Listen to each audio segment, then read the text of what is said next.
Hi అండి, good evening. ఇవాళ చాలా కూరలోకి యూజ్ అయ్యే ధనియాల పొడి చేసుకుందాము.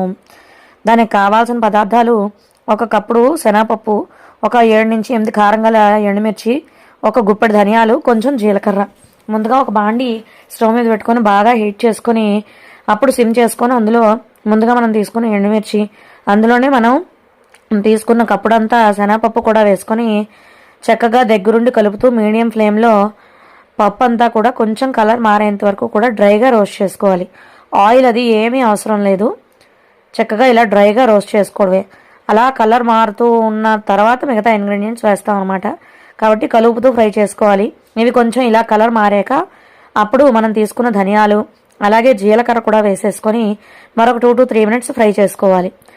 ఇలా ఫ్రై చేసుకున్న వాటిని బాగా ఫ్రై అయిపోయాక స్టవ్ ఆఫ్ చేసుకొని ఒక పళ్ళెంలోనో బేసన్లోనో వేసి బాగా చల్లార్చుకోవాలి.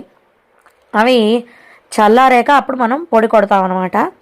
చూడండి, ఒక పళ్ళెంలో వేసి బాగా చల్లారించాను, చక్కగా చల్లారిపోయాయి.